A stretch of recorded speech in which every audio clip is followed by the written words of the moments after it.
ఓడిపోయినటువంటి సందర్భంలో ఈవీఎంల మీదనా లేకపోతే గనక ఇంకొక దాని మీద నేపాలు నెట్టేసుకుని బ్రతికేసేవాళ్ళు ఒక రకం, వాస్తవాలతో ఆలోచించేవాళ్ళు ఒక రకం.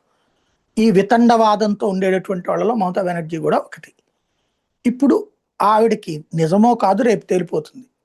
ఫల్తా నియోజకవర్గం సంబంధించి ఇప్పుడు ఎన్నికలు రేపు మాపు కౌంటింగ్ ఉంది. కౌంటింగ్తో వాస్తవాలు తెలిసిపోతాయి. జహంగీర్ అనేటటువంటి ఒక రాక్షసుడు సినిమాల్లో చూపెట్టేటటువంటి విలన్ కూడా వీడి ముందు పనికిరాడు. వీడు నిజమైన విలన్ అనమాట.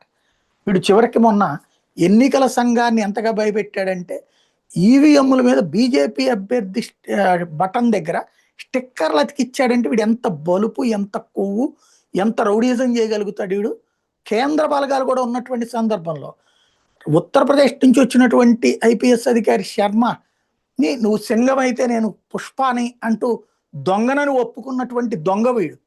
వాడు చివరికి నేను ఎన్నికల్లో పోటీ చేయట్లేదని తప్పుకున్నాడు. భయంతోనా ప్రేమతోనా అంటే భయంతోనే.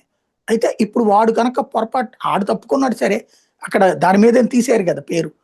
ఇప్పుడు వాడు తప్పుకున్నాడు కాబట్టి ఇప్పుడు గెలిచింది అనుకోండి ఆ పార్టీ తృణమూల్ కాంగ్రెస్, నిన్నదంతా మోసం, ఇప్పుడు చూడండి అని చెప్తుంది మమత.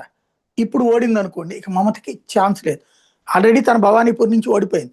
నందిగ్రామ్ని అదే భవానీపూర్ని అట్టు పెట్టుకుని నందిగ్రామ్లో ఉప ఎన్నికలకు రెడీ అవుతున్నాడు. ఓ పక్కన సువేందు అధికారి అక్కడి నుంచి పోటీ చేసి గెలవడం మమతా బెనర్జీ వల్ల కాదు. ఇప్పుడు జహంగీర్ గెలిస్తే కనుక అక్కడ ఆవిడ కూడా ప్రయత్నిస్తుంది.